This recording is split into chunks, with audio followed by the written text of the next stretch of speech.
இவங்களை நம்ம ஃபோக்கஸ் பண்ணி டேப் பண்ணலாம் ஃபோன்ஸ் அப்படின்ட்டு வந்து டெல்லி போலீஸும் மும்பை போலீஸும் இவங்க நல்லா சீரியஸா வந்து ஒரு ஹாக்கை வச்சு தேடிட்டு இருக்காங்க. அப்படி இருக்கிறப்போ அந்த ஃபோன் கான்வர்சேஷன் அந்த புக்கி சொல்ற அடிக்கடி யூஸ் பண்ற டெர்மினாலஜி என்னன்னு பாத்தீங்கன்னா ரிஸ்ட் பேண்டு, அப்புறம் வந்து இந்த ஹேண்ட் டவல் சொல்லுவோம்ல, அந்த ஹேண்ட் டவல் அப்படின்ட்டு நிறைய சீக்ரெட் கோட்ஸ்ல பேசிக்கிறாங்க.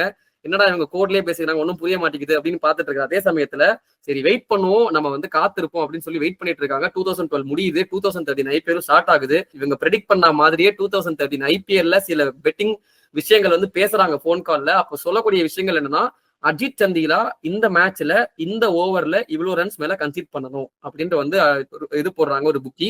அதை வந்து போன் கான்வர்சேஷன் ரெக்கார்ட் பண்றாங்க. அது எந்த மேட்ச் அப்படின்னு பாத்தீங்கன்னா May 6 நடக்குது அந்த மேட்ச். பூனே வாரியர்ஸ் இந்தியாவுக்கும் ராஜஸ்தான் ராயல்ஸ்க்கும் ஜெய்ப்பூர் நடக்கிற மேட்ச்ல அஜித் சந்திலா போடக்கூடிய செகண்ட் ஓவர்ல 12 ரன் மேல கன்சீட் பண்ணணும் அப்படின்றது அவங்க புக்கி வைக்கிற ஒரு இது. சோ இதுக்கு புக்கி வந்து அஜித் சந்திலாக்கு ஒரு அமௌண்ட் கொடுத்துருக்காங்க. நீ இந்த ரன்ஸ்க்கு மேல கொடுத்துட்டேன்னா நான் இவ்வளவு காசு கொடுக்குறேன் அப்படின்ற மாதிரி பேசியிருக்காங்க. புக்கி யாருன்னா அதான் அந்த ஸ்ரீசாந்தோட ஃப்ரெண்டோட 2 புக்கி.